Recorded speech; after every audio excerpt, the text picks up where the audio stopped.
Celestial, muchas gracias te damos, Señor, en esta mañana, Señor, en este día. Gracias por cada una de las cosas que nos permites vivir en ti, Señor. Gracias. Y una de esas cosas, Señor, hermosas, maravillosas, Señor, vitales para nuestra vida, es tu palabra, Señor. Hoy te rogamos, Dios, que tu Espíritu Santo, que ha manifestado, que ha dado, que ha inspirado la Biblia, las Escrituras, en esta mañana nos dé la sabiduría, nos dé la iluminación, nos dé el entendimiento. Que en esta mañana tu palabra produzca en nosotros aquello para lo que fue enviada. Te rogamos, oh bendito Padre, que sea tu Espíritu Santo guiándonos, dirigiéndonos, dándonos la capacidad que por nosotros mismos no tenemos. Por Jesucristo nuestro Señor, te damos gracias por tu palabra, Señor. Amén y amén. Seguimos, mis queridos hermanos, seguimos con la serie de la iglesia. Quiero hacer un breve resumen de lo que hemos visto. Comenzamos viendo el origen de la iglesia, ¿se acuerdan? Luego, a través de tres figuras del edificio en construcción, de la novia y esposa la semana pasada, y del cuerpo humano, vimos características de lo que la iglesia es, de lo que la iglesia es para el Señor y de lo que la iglesia debe de ser para nosotros, ¿sí? De lo que la iglesia debe de ser para nosotros. Hoy creo yo que es muy importante que nosotros no podemos dejar de lado una parte muy importante de la iglesia, y es la misión de la iglesia. La misión de la iglesia. Bueno, la iglesia es esto, todo esto que hemos visto, pero ¿cuál es la misión que la iglesia tiene? Otro tema que es importantísimo es el propósito de la iglesia. Que fíjese que a veces confundimos la misión de la iglesia con el propósito de la iglesia. Y déjeme decirle que aunque están muy entrelazados el uno con el otro, no son exactamente lo mismo. O sea, propósito no es exactamente lo mismo que la misión. Aunque de alguna manera está, yo entiendo, está dentro del propósito de la iglesia, pero hay un propósito máximo, hay un propósito mayor, que es el que vamos a ver la próxima semana, si Dios así nos lo permite. Vamos a ver cuál es el propósito de la iglesia. Hoy vamos a ver la misión de la iglesia. Y para eso yo quiero que vayamos a un pasaje que creo que es muy conocido por todos nosotros. Y este tema que vamos a hablar hoy, mis amados hermanos y hermanas, déjenme decirle que a mi entender es uno de los temas que más la mayoría de los que estamos aquí hemos escuchado. ¿Cierto o es mentira? La misión de la iglesia. ¿Cuántos hemos hablado, cuántos hemos oído hablar de la misión de la iglesia? La mayoría de nosotros, hermanos, yo no sé cuántas veces hemos escuchado sermones sobre la misión de la iglesia.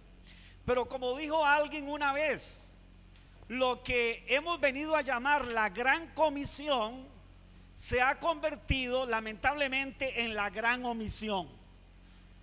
¿Entendemos lo que es omisión? Omitir, ignorar, dejar de lado algo. Lo hemos convertido a veces en la gran omisión, porque a pesar de que hemos escuchado tanto de la gran comisión, a veces la iglesia en general, como iglesia local,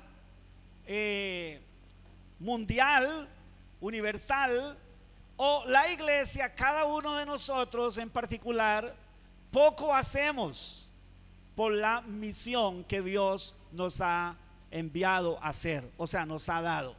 Entonces, creo, como dijo el apóstol Pablo, que le dijo a los hermanos en una ocasión: mire, yo sé que de alguna manera lo que Pablo está queriendo decir, mire, yo sé que ustedes ya saben esto, pero a mí no se me hace no se me hace molesto el volverles a recordar las mismas cosas, y a ustedes muy bien les hace que les recuerde las mismas cosas.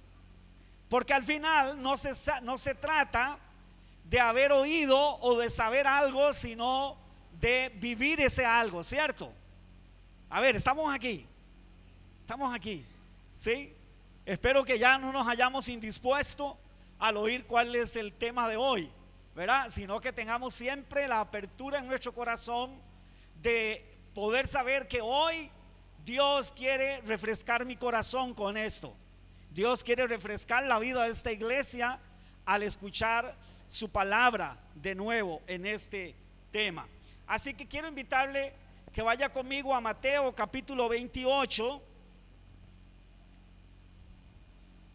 Mateo capítulo 28.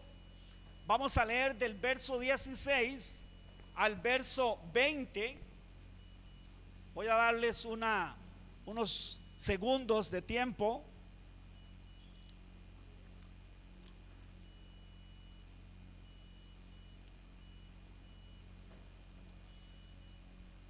¿Lo tenemos todos? A ver si todos lo leemos. A ver, ¿cuántos traen Biblia? A ver, hermanos, ya sea física, levántela, a ver, levante su Biblia, o en su teléfono. Al final yo sé que en esta era en que estamos tan tecnológica, ¿verdad? Aunque quiero decirles algo, yo en lo personal no cambio la Biblia física por la digital, pero eso es cuestión personal, creo yo. No quiero en lo más mínimo, ni mucho menos decir, si usted no trae la Biblia física, tiene problemas, es pecado, no sé. No, creo que aquí el asunto es que traigamos la Biblia. Yo también la tengo aquí, tengo varias versiones, varias Biblias aquí, porque me gusta siempre estar consultando en varias versiones. Bueno, leemos la palabra del Señor. Sí, Mateo capítulo 28, del verso 16 al verso 20. Ese va a ser nuestro pasaje principal esta mañana, en el cual vamos a basar esta enseñanza, esta predicación. Pero los 11 discípulos se fueron a Galilea. ¿Por qué los discípulos se fueron a Galilea? Al monte donde Jesús les había ordenado. O sea, ellos se fueron a Galilea porque Jesús les dijo que fueran a Galilea para encontrarse con ellos allá. Eso estamos hablando después de que Jesús resucitó. Cuando le vieron, ¿qué hicieron los apóstoles, los discípulos? Le adoraron. Pero escuche bien, pero algunos dudaban. ¿Sabe lo que quiere decir eso? Que habían algunos discípulos, o sea, de los 11 que quedaban, porque recuerde que el que era diablo, dijo Jesús, él fue el que lo dijo no todos, porque uno es diablo. Entonces el que era diablo, o sea, Judas, se había ahorcado y ya no estaba. Pero habían 11 discípulos que sí estaban, y de esos 11 lo adoraron, pero algunos dudaban. Y es importante, y ahora vamos a ver un poquito por qué muy posiblemente ellos dudaban. Habían algunas cosas, algunas interrogantes que no estaban siendo respondidas desde la perspectiva de ellos humanamente, o sea, en su humanidad, no estaban siendo respondidas. Verso 18: y Jesús se acercó y les habló diciendo, ¿qué fue lo que les dijo Jesús? Toda potestad, todo poder me es dado, ¿a dónde? En el cielo y en la tierra. Y a partir de ahí, entonces, vea lo que dice: por tanto, o sea, por esta verdad de que todo poder me ha sido dado en el cielo y en la tierra, es que ustedes deben de ir, por tanto, y hacer ¿qué? Discípulos. ¿A qué lugar? A todas las naciones, o sea, a todo el mundo. A todo el mundo vayan a ser discípulos, bautizándolos en el nombre del Padre y del Hijo y del Espíritu Santo, Y aquí viene, hermanos, una parte que es esencial en la gran comisión y que se ha vuelto la gran omisión.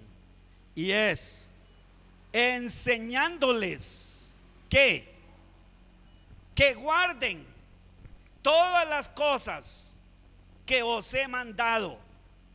Y he aquí, bendito y alabado es el nombre de nuestro Señor Jesucristo.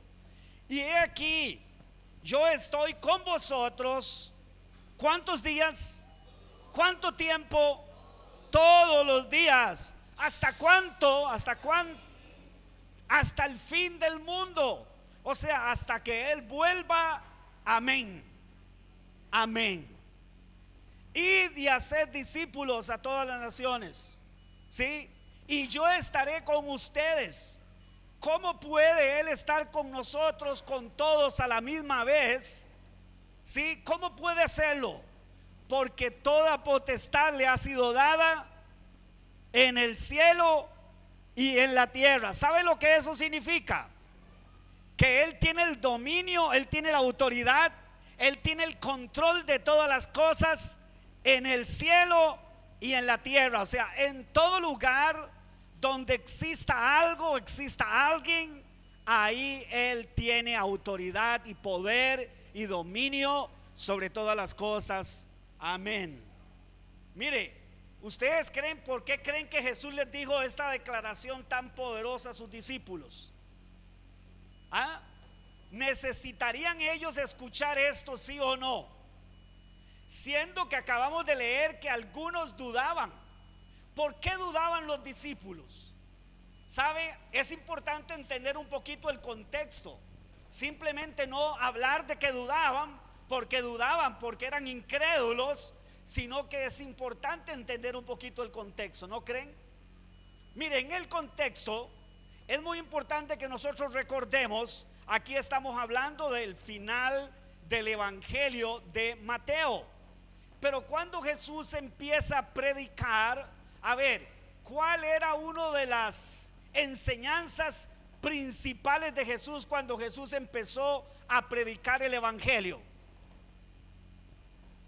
A ver, lo hemos estado viendo a lo largo de que hemos estado estudiando el Evangelio de Mateo. El reino de los cielos se ha acercado.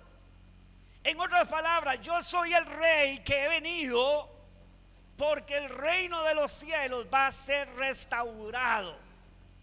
Y vea, mi querido hermano y mi hermana, ahora Jesús se está yendo, se va a ir.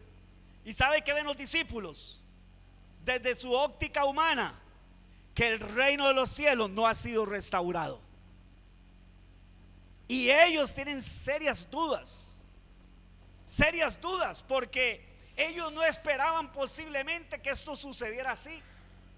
Ellos esperaban posiblemente que al ver a Jesús hacer aquellas obras, aquellos milagros, aquellas cosas tan extraordinarias, ellos creían que antes de que Jesús se fuera, primero que ellos no querían que se fuera, y segundo, que cuando Jesús se fuera, ya el reino de Dios hubiera estado a plenitud, reinando sobre esta tierra, tal como ellos desde su teología lo entendían.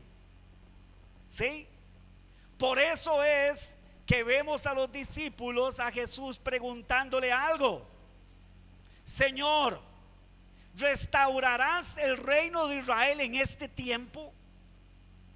¿Y qué le respondió Jesús? A ver, allá en Hechos capítulo 1, cuando narra Lucas la ascensión de Jesús a los cielos, ¿qué le respondió Jesús? No les toca a ustedes saber el tiempo ni las sazones que el Padre puso en su sola potestad, o sea, en Él.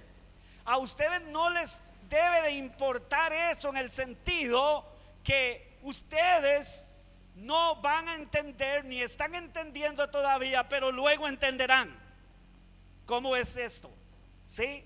Por ahora lo que ustedes necesitan saber es que el Espíritu Santo vendrá sobre ustedes y los llenará del poder de Dios para que sean testigos, para que cumplan entonces esta gran comisión.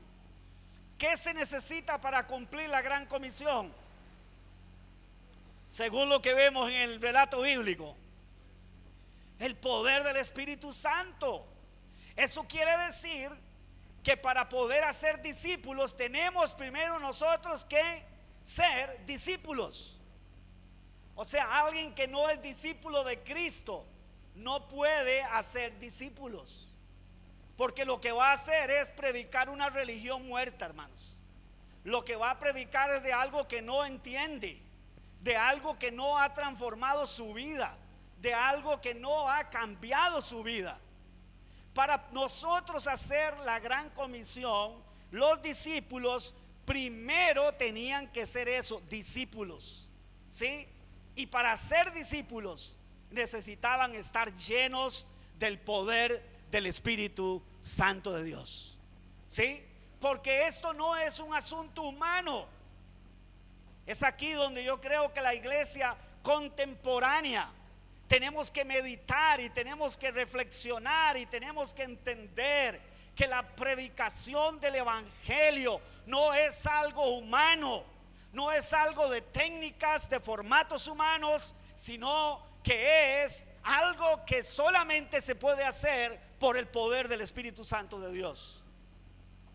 Así es que si vamos a atender a este llamado de Dios, primeramente hemos de estar seguros que estamos llenos del poder del Espíritu Santo, para que entonces lo que salga de nuestra boca, hermanos, no sean simples palabras, no sea una religión, no sea algo de religión, sino algo del poder de Dios, que vaya y cambie y transforme la vida de las personas.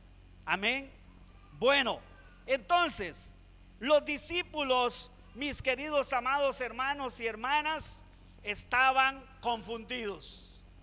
¿Cómo es que ya el Señor se va y el reino no ha sido restaurado? ¿Sabe que les voy a decir algo? Esto que yo estoy diciendo esta mañana ha sido algo de controversia e incluso para muchos teólogos. ¿Ya el reino de los cielos está en esta tierra reinando o todavía no está en esta tierra reinando? Algunos han dicho, no, el reino no se pudo dar. El reino no se pudo dar porque Israel despreció el reino. Pero yo pregunto, ¿será que el reino de Dios depende de la voluntad de los hombres? Entonces no podemos pensar que el reino de Dios no esté ahora aquí y ahora reinando con poder en la tierra solo por el hecho de que Israel no quiso nada con el reino de Dios. No podemos pensar de esa manera. Ahora, ¿de qué manera está el reino de Dios operando ahora en esta tierra? ¿De qué manera? En la iglesia, a través de la iglesia, en la vida de los creyentes, en su vida, en mi vida está el reino de Dios operando. Cuando vamos y proclamamos, que es una de las cosas que vamos a hablar ahorita, las buenas noticias de salvación, entonces se evidencia la manifestación del reino de los cielos, ¿sí? Cuando nosotros, ahora, esto ha sido de controversia, les voy a decir por qué. Porque para algunos teólogos dicen que ya nosotros deberíamos de estar disfrutando todo como si el reino de Dios está operando en esta tierra a plenitud. ¿Sabe lo que eso quiere decir? Que entonces los que hemos sido redimidos por el Señor y estamos puestos en el reino, ya no deberíamos de enfermarnos, ya no deberíamos de morirnos, ya no deberíamos de tener ninguna calamidad, ya no deberíamos de entristecernos, como decía mi hermano Steve ahora. Pero déjeme decirle que usted y yo sabemos, por la experiencia que vivimos en el día a día, que eso no es así. Todavía nos enfermamos, todavía nos vamos a enfermar, todavía, porque la plenitud del reino no ha venido. pero ya el reino de Dios está en esta tierra. Ya el reino de Dios ha venido a esta tierra. Ya vino el Señor, Él trajo el reino. Él es el rey, Él es el reino. Su poder, eso cuando Él dice: toda autoridad me es dada en el cielo y en la tierra. ¿Sabe lo que el Señor está diciendo? Ya el reino está. Ya yo estoy reinando. Ya estoy reinando. Ya yo soy el rey. Bueno, lo primero que Jesús le dice a sus discípulos entonces es: yo estoy en autoridad en el cielo y en la tierra. Ellos necesitaban escuchar esto, hermanos. ¿Por qué? Porque sus dudas tenían que ser quitadas. Porque sus dudas tenían que ser disipadas. Y ellos tenían una misión por el frente muy importante. Imagínense, mi amado hermano y mi hermana, porque Dios así lo quiso y porque los discípulos primeros atendieron a la voz del Señor, es que usted y yo estamos hoy siendo quienes somos. Porque esto ha sido una cadena de siglos, ya de 2 milenios, de 2000 años, donde Pablo, bueno, que no era de los 12, pero de los 11, de los 12, pero que era un apóstol que fue usado grandemente por el Señor para predicar el evangelio, para ser discípulos. Pero Pedro, Juan y todos los demás, ¿sabe qué, mi amado hermano y mi hermana? Se aprestaron a hacer lo que el Señor les había dicho. Y aquí los tenemos. Él les dijo: vayan a Galilea, vayan allá, y allá yo me encontraré con ustedes, allá llegaré. Y allá llegó el Señor. ¿Por qué? Porque el Señor quería decirles cuál era su realidad divina y eterna, en la cual ellos tenían que basar su mensaje y su confianza. ¿Sí? Si usted y yo vamos a ir a hablar el evangelio, que debemos de hacerlo, debe de ser convencidos de que Jesucristo es el Señor. Si usted y yo vamos a ir a predicar el evangelio sin estar entendidos, convencidos de que Jesucristo es el Señor, déjeme decirle, mi amado hermano y mi hermana, que posiblemente lo que usted y yo vayamos a decir, no lo vayamos a decir con la convicción, con la seguridad, con la certeza que nosotros debemos de hacerlo. Usted y yo debemos de ir a predicar el evangelio, porque vamos a ver que esa es la primera parte de la gran comisión, que se ha convertido, como decía, en la gran omisión. O todavía, estaba hablando con mi esposa y yo le decía a mi esposa: a ver, usted que es una mujer que tiene más de 20 años de estar en el evangelio, en el ministerio, a ver, ¿ha cumplido la iglesia la gran comisión? Y no les voy a decir qué me dijo ella, pero yo les pregunto esta mañana a ustedes: ¿ustedes qué creen? ¿Está cumpliendo la iglesia la gran comisión?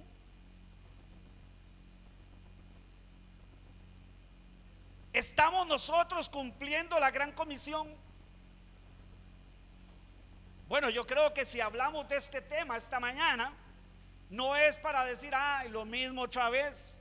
No, es para que usted y yo podamos pensar y decir: a ver, yo estoy cumpliendo la gran comisión. O sea, las personas que están a mi alrededor han escuchado de Cristo de mi boca. Mis vecinos, mis familiares, mis amigos, las personas que están a mi alrededor, el pulpero, el carnicero, han escuchado de Cristo por mi boca. A veces, ¿sabe qué es lo que hacemos nosotros? Cuando mucho, invitamos a la gente a la iglesia, y eso está excelentísimo. Pero aparte de invitar a la gente a la iglesia, de nuestra boca la gente tiene que escuchar el evangelio. La gente tiene que escuchar las buenas noticias de salvación. Y vamos a ver que eso, en primer lugar, tiene que ver con cumplir la gran comisión. Para poder hacer discípulos, primero tenemos que predicar el evangelio. ¿Sí? ¿Cómo oirán, dice Pablo, inspirado por el Espíritu Santo, si no hay nadie que les predique? ¿Y cómo predicarán si no fueran enviados? Bueno, ya fuimos enviados, pero ¿cómo oirán las personas si no hay quien les predique? Yo creo que en este tiempo nosotros a veces nos escudamos detrás de una excusa muy barata y pobre, y es: ¿quién no ha escuchado el evangelio hoy? ¿Quién no ha escuchado el evangelio hoy? Posiblemente mucha gente, pero déjeme decirle, a veces mucha gente no ha sabido lo que es escuchar verdaderamente el evangelio de Jesucristo desde la boca, desde la perspectiva de un testigo presencial y ocular, en el sentido de alguien que ha sido transformado por el evangelio de Jesucristo. Si a veces la gente oye, a veces puede ser que la gente haya oído de alguna manera, pero la gente cree que eso es una religión más. Pero la gente tiene que oír y entender que esto no es una religión, que esto es la persona de Cristo que vino a entregarse por nosotros. Así es que, mi amado hermano y mi hermana, cuando Jesús dijo: por tanto, id y haced discípulos a todas las naciones, bautizándoles en el nombre del Padre y del Hijo y del Espíritu Santo. Y algo muy importante aquí es que en la forma en que Jesús lo dice, y como decía mi hermano Steve ahora, está en imperativo. O sea, es una orden. El Señor no les está diciendo: mire, yo les quería decir a ustedes, muchachos, discípulos, les quería decir lo siguiente: que si ustedes quieren, vayan. Que si a ustedes les parece, vayan y hagan esto. No, Él está diciendo: vayan. Vayan, o sea, es en imperativo. Está hablando de que es la misión que los discípulos tenían y que los discípulos tenemos, que la iglesia contemporánea tiene.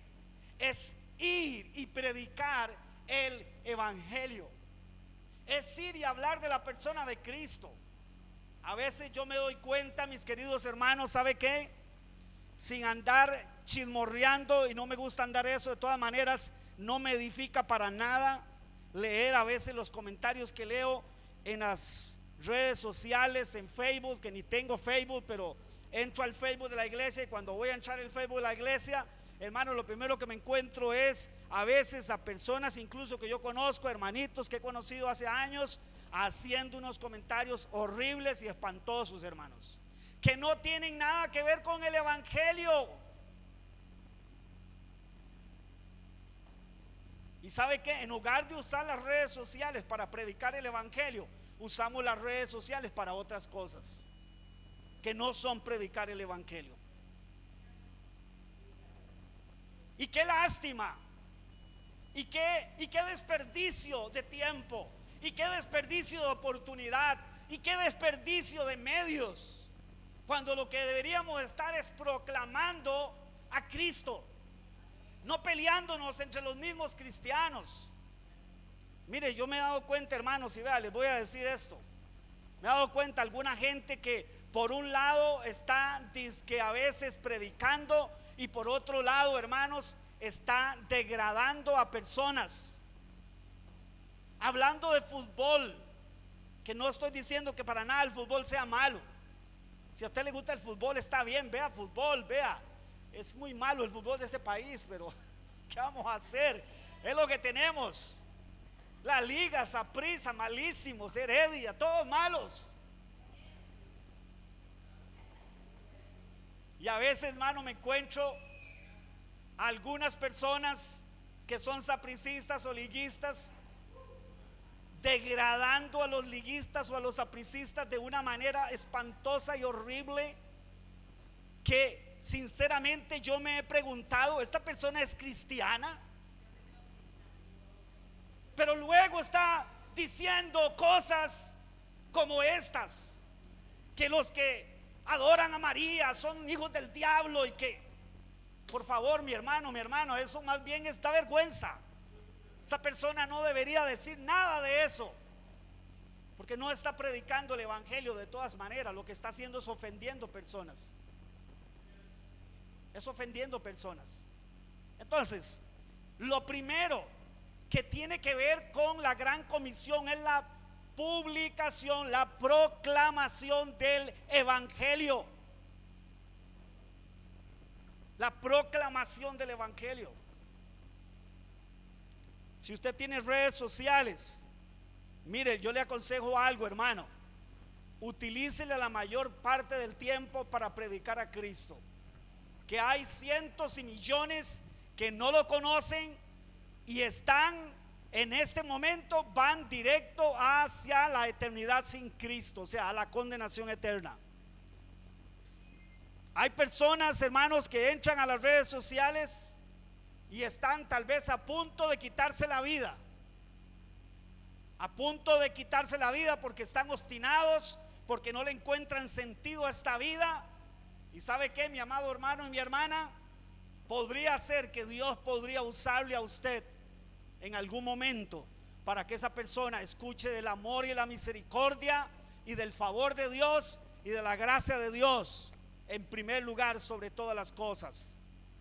Ahora, es sumamente importante, hermanos, que nos preguntemos qué es hacer discípulos, porque fue lo que Jesús nos mandó a hacer. ¿Qué es hacer discípulos? Porque es aquí donde yo creo que viene la mayor de las omisiones que hemos hecho. No solo en el asunto de proclamar a Cristo, sino en el hecho mismo de lo que es hacer discípulos. Todo inicia, como ya dijimos, con la proclamación. Y mire, bendito Dios, porque así lo hizo la iglesia primera. Los primeros discípulos así lo hicieron.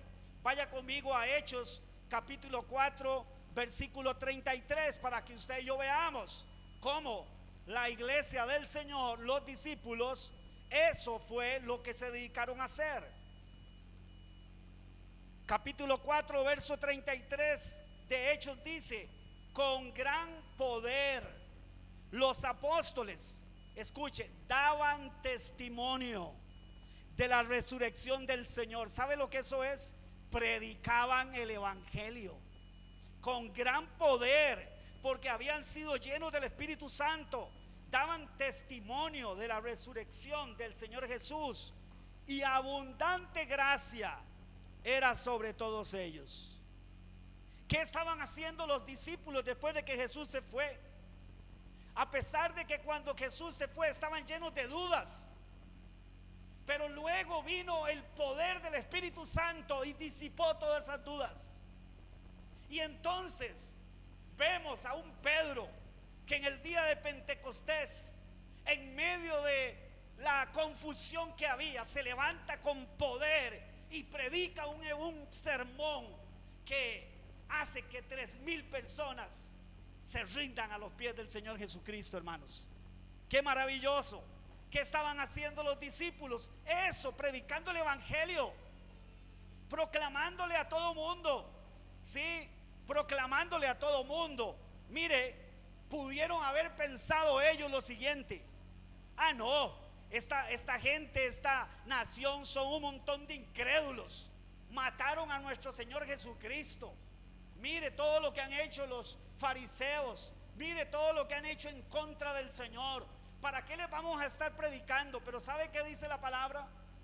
Que hasta sacerdotes se convirtieron al Señor. Sacerdotes, ¿sí? Personas que en algún momento estaban en contra del evangelio, como el apóstol Pablo. Dios se glorificó en una manera maravillosa y los trajo al conocimiento de Él. También podemos ver en Hechos capítulo 8 verso 4, dice así, dice: pero los que fueron esparcidos, mire, se armó una gran persecución de parte de los judíos contra los cristianos en Jerusalén. ¿Y sabe qué pasó? Muchos cristianos fueron esparcidos, tuvieron que salir huyendo de Jerusalén para no ser muertos e incluso a manos de los judíos. Y dice, pero los que fueron esparcidos, ¿qué hacían? A ver, ¿lo está leyendo conmigo? Iban por todas partes, ¿qué? Anunciando el evangelio. Mi hermano, mi hermana, eso no era solo para la iglesia del primer siglo. Eso es para la iglesia del Señor Jesucristo hasta que Él vuelva.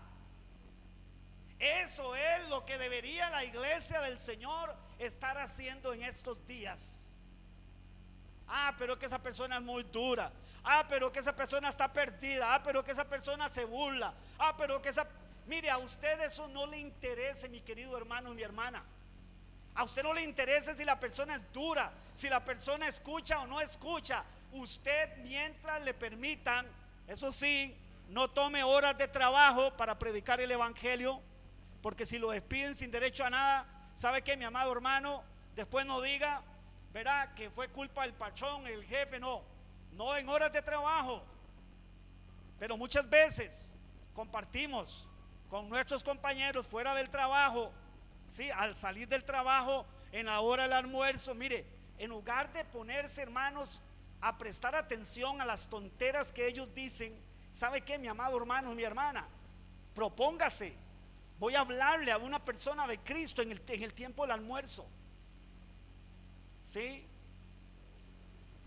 Cuando uno está convencido de esto, mi amado hermano, le voy a decir algo: no hay obstáculos que valgan para predicar a Cristo. No hay obstáculos. Yo recuerdo que cuando recién el Señor me salvó a mí, déjeme decirle, hermanos, no había un día que yo no le predicara de Cristo, por lo menos a una persona. Y es que, ¿sabe qué hacía? Mientras me montaba el bus de Tuasa, iba viajando para San José en 2 autobuses que tenía que tomar, me proponía predicarle el evangelio por lo menos a una persona en ese día. ¿Y sabe qué? Algunas veces algunas personas me dijeron: disculpe, no me hable de eso. Ok, está bien, respeto, entonces no le hablo. Pero si me permite hablarle, le voy a hablar. No estoy hablándole de un asunto de una religión más. Le estoy hablando de la persona de Cristo. Le estoy hablando de la necesidad que tenemos de Él. Le estoy hablando de la necesidad que usted y yo tenemos de conocerle, de ser cambiados, de ser transformados por Él. ¿Sí? De eso. Y la iglesia, hermanos, eso era lo que estaba haciendo. Los discípulos, eso era lo que estaban haciendo donde quiera que fueran. Es más, le voy a decir algo: esa persecución vino como voluntad de Dios. ¿Sabe por qué? Porque si no, la iglesia se hubiera quedado en Jerusalén toda la vida, hermano. Los cristianos ahí se hubieran quedado, porque nosotros tenemos la costumbre, hermanos, de acomodarnos y de volvernos cómodos y de estar cómodos. Y cuando ya estamos cómodos, ¿sabe qué? No queremos que nada nos incomode. Y cuando sentimos que algo nos incomoda, ya no nos gusta. ¿Sí? Entonces, Dios permitió que los judíos persiguieran a los cristianos para que entonces empezaran a cumplir la gran comisión. Y dice: y a donde quiera que iban, ¿qué hacían? Primero leímos que eran los apóstoles, pero ahora ¿qué dice? Primero leímos que eran los apóstoles, pero ahora ¿qué dice? Los que eran esparcidos, o sea, todos los cristianos, todos, o donde quiera que fueron llevados, o donde tuvieron que huir para salvar su vida, ahí, hermanos, estos iban predicando el evangelio. ¿Sí? Ahora, creo yo que de alguna manera la iglesia en algún momento ha llevado a cabo la gran comisión en lo que anunciar el evangelio se refiere. Sí, es cierto. Abrimos ahí en algunos, lamentablemente algunos no lo hacen, pero algunos sí lo hacen. Pocos, contados con los dedos de la mano, lo hacen, predican a Cristo a través de las redes sociales. ¿Sí? Algunos lo que se dedican es a querer refutar cosas que de alguna manera entiendo que en alguna medida podría ayudar, no siempre. Sí, deberíamos más bien de centrarnos en la predicación del evangelio más que todo. Pero en algún momento cuando la iglesia, a ver, ¿cuántos se acuerdan de las llamadas campañas de evangelismo? ¿Sí? ¿Cuántos se acuerdan de las campañas de evangelismo? Famosas campañas de evangelismo. Bueno, ese era un intento, y estoy de acuerdo que en su momento se hiciera así, ¿sí? Pero ya las campañas de evangelismo, hermano, ya no existen. ¿Se han dado cuenta de eso? Ya las iglesias no hacen campañas de evangelismo, hermanos. Y bueno, no sé si sea la razón por la que yo mismo llegué a experimentar que a las campañas de evangelismo últimamente, ¿sabe quiénes iban? Los cristianos, hermanos. Y no llevábamos a nadie no cristiano. Y íbamos a las campañas evangelísticas, ¿verdad? Y no llevábamos a nadie. Vea qué cosa más extraña, ¿no? Bueno, pero de alguna manera creo que han habido momentos donde la iglesia ha tratado de hacer la gran comisión en lo que a la proclamación del evangelio se refiere.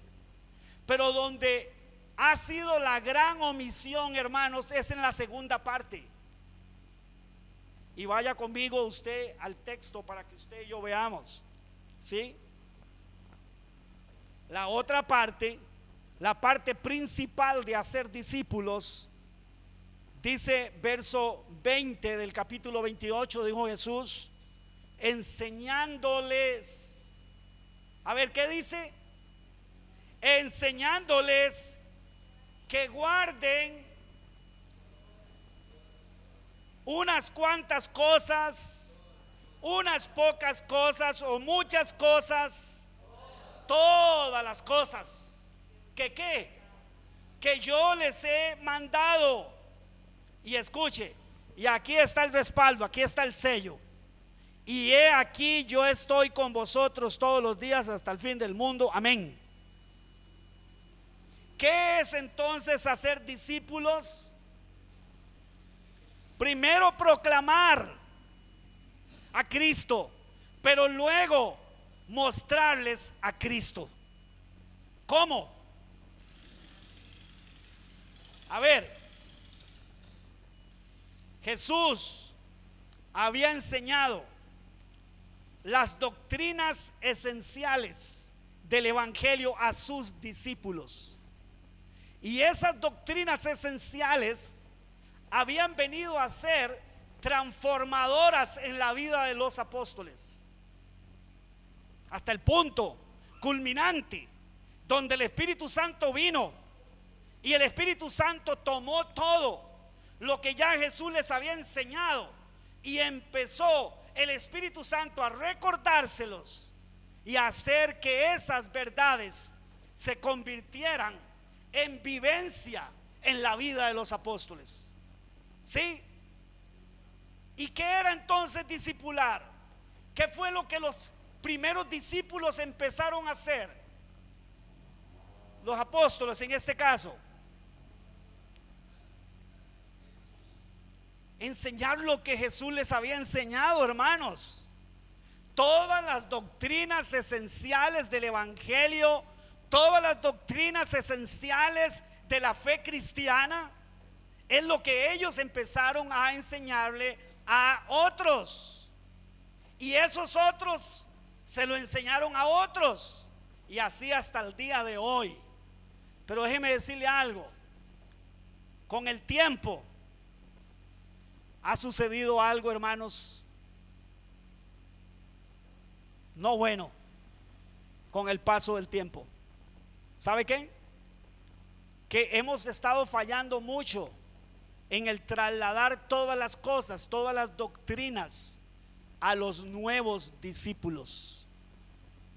Y a veces lo que le hemos estado enseñando a los nuevos discípulos es un discipulado, hermanos, superficial solamente, superficial, así como por encimita, porque lo importante es que ahora usted haga, es que usted sea, es que usted haga, así por encimita.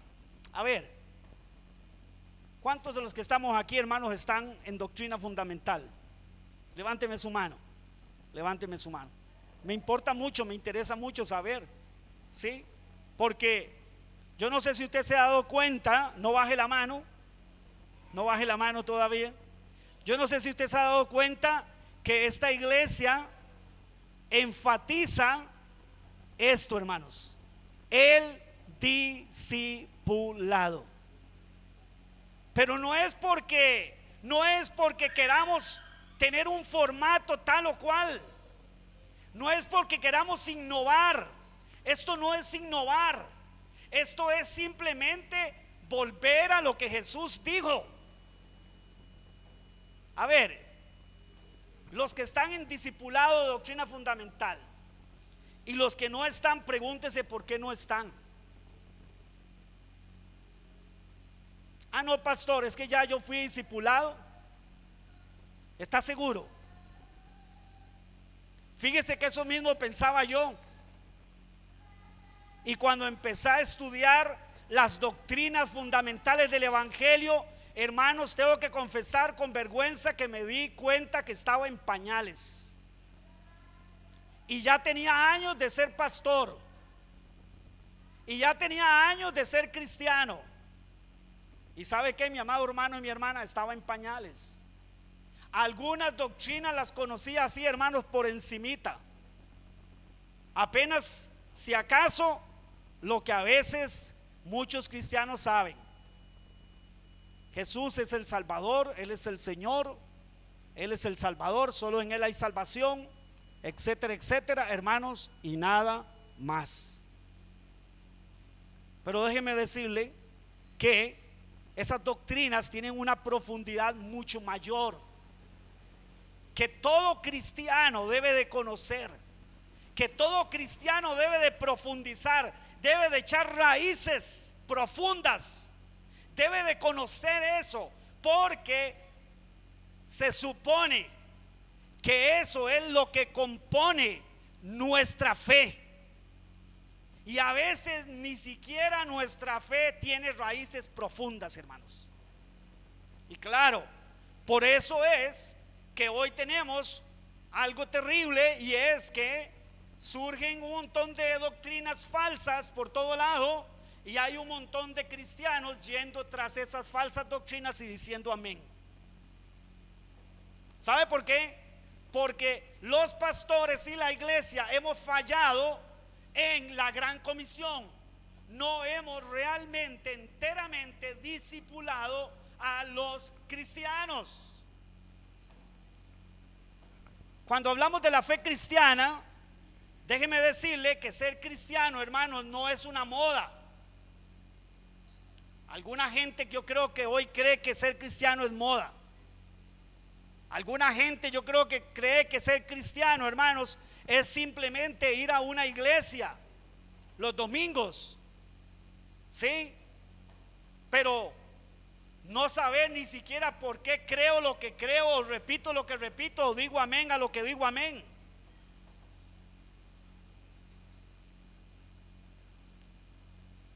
Hay gente, mi querido hermano, hoy que dice ser cristiano, pero no sabe por qué cree lo que cree, hermanos. Es más, no lo puede ni siquiera justificar bíblicamente. Eso es así y es así y punto. Pero ¿por qué es así? ¿Por qué creer, por ejemplo, que Jesucristo es Dios, si Él era un hombre también? ¿Y acaso esa no era una de las interrogantes que tenían los judíos? ¿Y cómo dices tú semejante blasfemia que eres Dios si conocemos a tus padres? No sabemos quién es María, no sabemos quién es José, no sabemos quiénes son tus hermanos, y dices y te pones como si fueras Dios.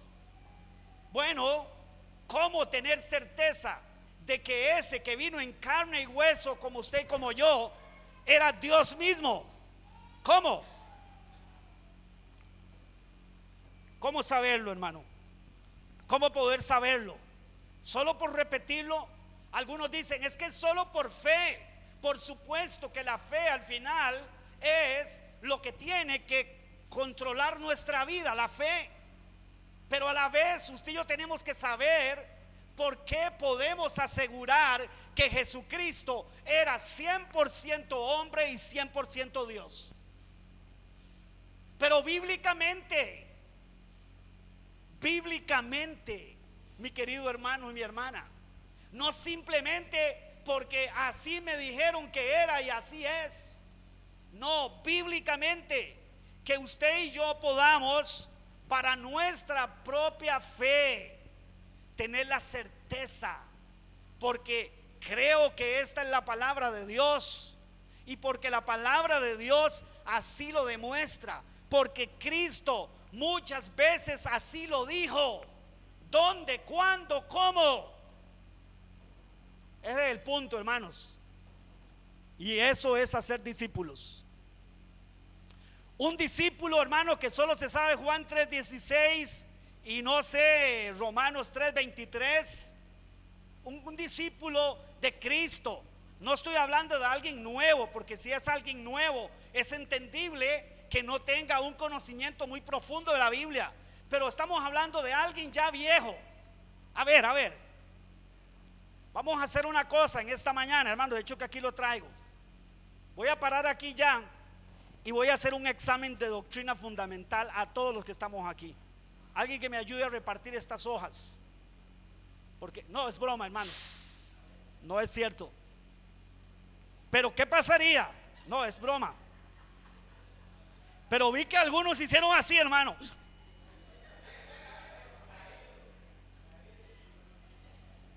¿Sabe qué? Y eso es lo que quería ver. Esas reacciones eran las que quería ver.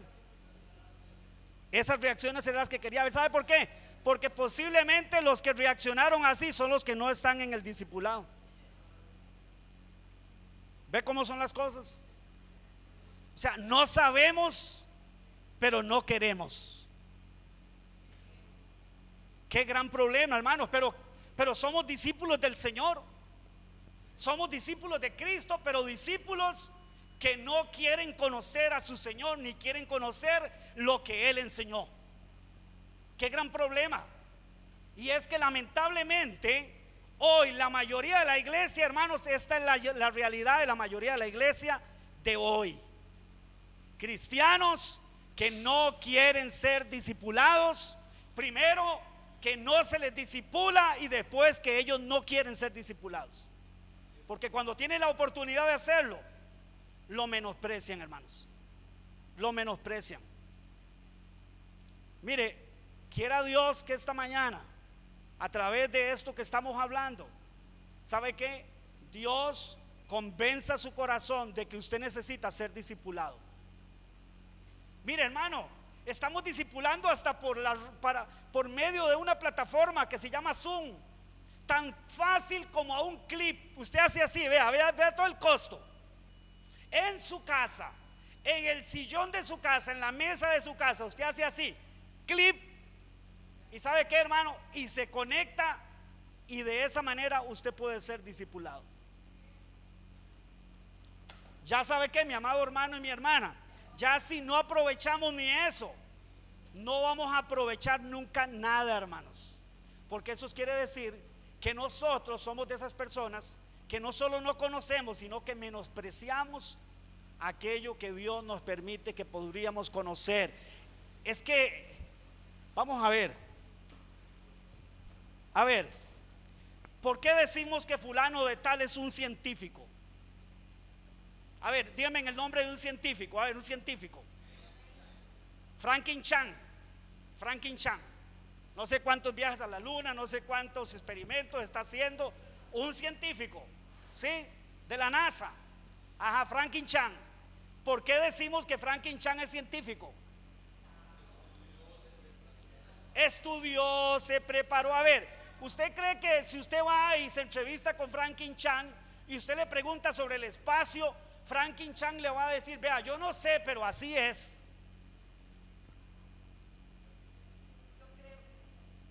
Yo creo que es así. Pero mire, Franklin Chan, vea, es que yo creo porque yo veo yo veo cómo dicen, por ejemplo, que es que la tierra gira alrededor del sol. Si todas las mañanas yo lo que veo es el sol, el que sale y el que se pone. Ah, sí, pero usted está equivocado, porque eso no es así. ¿O usted cree que Franklin Chan le pueda explicar qué es lo que pasa? Pero ¿cómo le explica? ¿Cómo le va a explicar? ¿Cómo? Porque sabe, porque conoce. Entonces decimos un ejemplo, que una persona es de tal religión porque esa persona se supone que conoce la doctrina de su religión, y que es, por ejemplo, budista porque sabe lo que es el budismo y practica el budismo. Pero qué cosa más rara, entre los cristianos, hermano, hay un montón de cristianos que dicen que son cristianos y son cristianos, pero no saben por qué son cristianos. Y qué mal tan terrible tenemos en nuestros días, porque entonces, ¿cómo una persona va a refutar una falsa doctrina si no sabe por qué es una falsa doctrina? ¿Cómo, hermano? ¿Cómo lo va a refutar? ¿Cómo se va a defender contra la mentira? ¿Sabe cuál es el antídoto que la palabra de Dios nos da? ¿Sabe cuál es el antídoto? Conocer la verdad, hermano. Conocer la verdad, así de sencillo y de simple, pero a la misma vez de poderoso y profundo, es conocer la verdad. Conoceré la verdad y la verdad os hará libres. San Juan 8:32. Conoceré la verdad y la verdad os hará libres. Mire, un cristiano no puede cumplir la gran comisión si primero no es en sí discípulo. Un discípulo es aquel que está dispuesto a aprender de su maestro. Quiero conocer, quiero saber quién es él. Quiero conocer primero por mi propia fe, porque mi fe tiene que estar basada ahí, sí, en esa doctrina, en esas verdades. Y segundo, porque quiero hacer discípulos también. Quiero hacer discípulos. Y no les voy a ir a hablar chanflas, como digo yo, tonteras. ¿Sabe qué es lo que ha pasado en todos estos formatos de crecimiento? Que la gente, hermanos, lo ponen al frente de un grupo de personas, y ni esa persona sabe, hermano, quién es Cristo todavía. Y le está predicando a los demás que Jesucristo salva, que Él es el Señor, y dice verdad porque así lo es. Pero ¿sabe qué? Si una persona viene y le hace una pregunta y le dice, pero ¿cómo es que Cristo es Dios si Cristo era un hombre que comía, que se cansó, que ¿cómo? Bueno, la palabra de Dios nos enseña eso, hermanos. Sí, eso nos enseña, y eso es lo que estamos estudiando en el discipulado.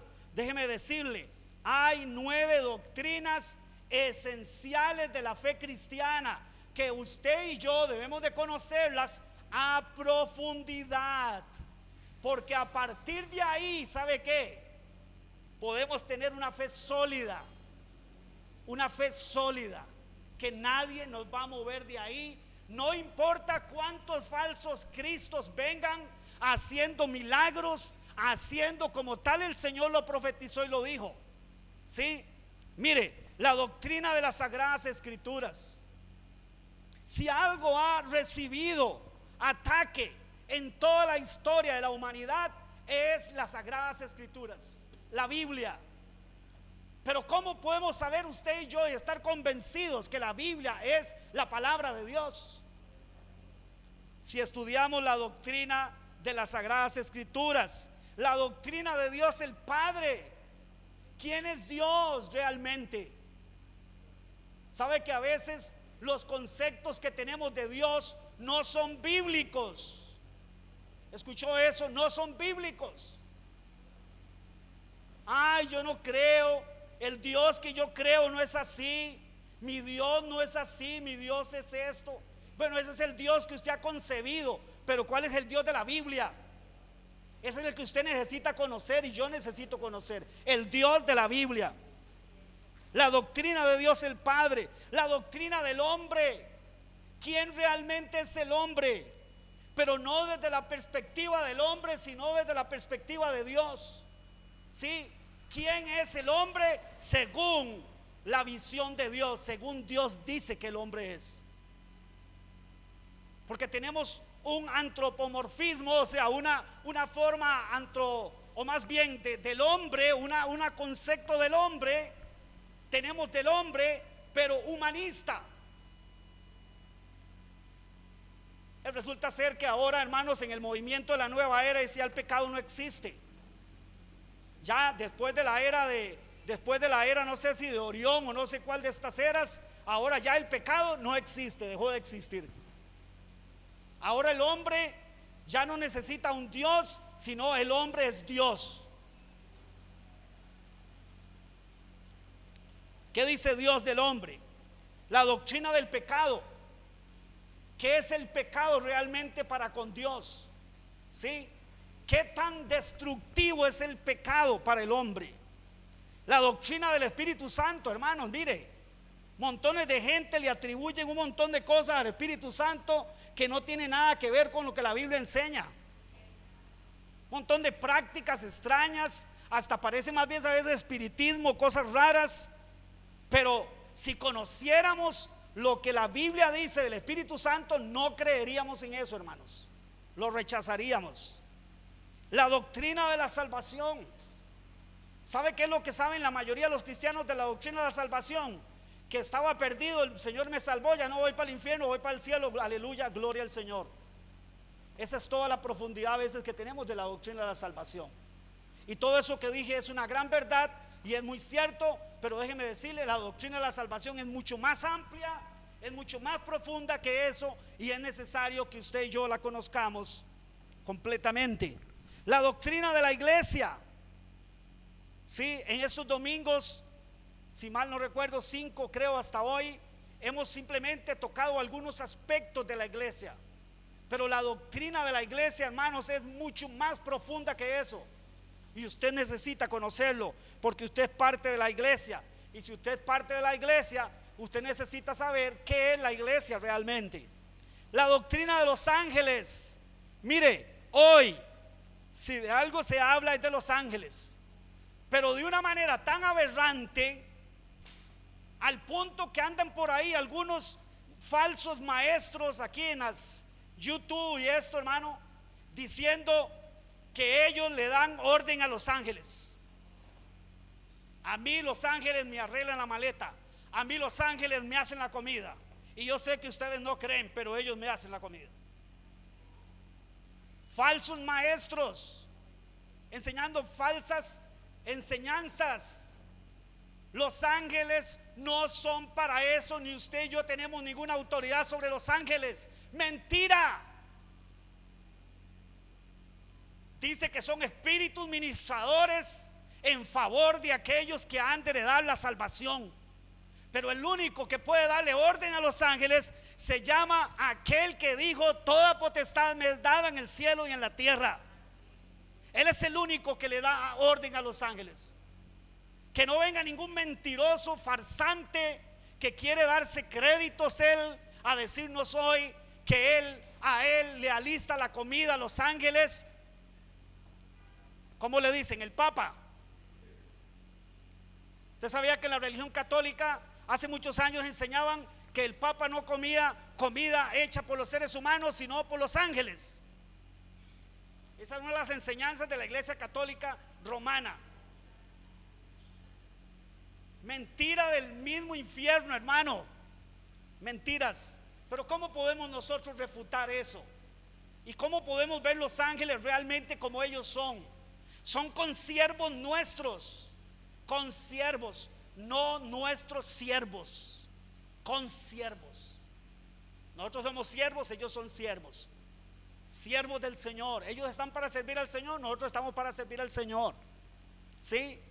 Pero no estamos para darles órdenes. A ver, chasquido de dedos, alísteme en la maleta, voy para... Cosa más terrible, hermano, escuchar. Qué deprimente es escuchar ese tipo de cosas, hermanos. Y esos son los grandes testimonios de esos grandes entre comillas, grandes. Esos son los grandes testimonios que hoy dan, hermanos. ¿Quién es realmente Satanás? ¿Qué realmente son los demonios? ¿Qué potestad tiene el diablo y los demonios realmente? Porque a veces, déjeme decirle, los cristianos, como normalmente nos suele suceder, nos vamos a los extremos. O les quitamos totalmente el poder a Satanás y a los demonios y nos dormimos en los laureles, o maximizamos el poder del diablo y los demonios. Y hay cristianos que ni comen, hermanos, y solo viven pensando en el diablo y los demonios. ¿Qué me irán a hacer? ¿Qué no me estarán haciendo? Si las brujas me estarán haciendo brujería o no me estarán haciendo brujería. Tengo que levantarme a las 4 de la mañana porque si no, entonces me destruyen las brujas. Ese es un exceso, eso es falta de entendimiento, hermanos, bíblico. Hacer discípulos. Primero tenemos que ser discípulos nosotros. Padre bueno, Padre santo, esta es tu palabra, Señor. Tu palabra es la que tiene poder, Señor, para motivarnos, para enmendar nuestro camino, Señor. Es tu palabra, Señor.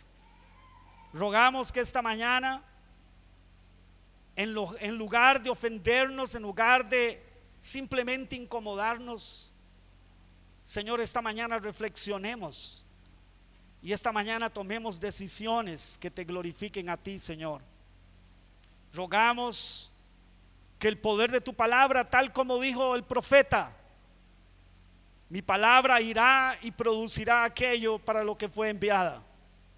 Que tu palabra esta mañana, esta tarde ya, Señor, produzca aquello para lo que fue enviada. Te lo pedimos, Señor, en el nombre de Jesús. Amén y amén.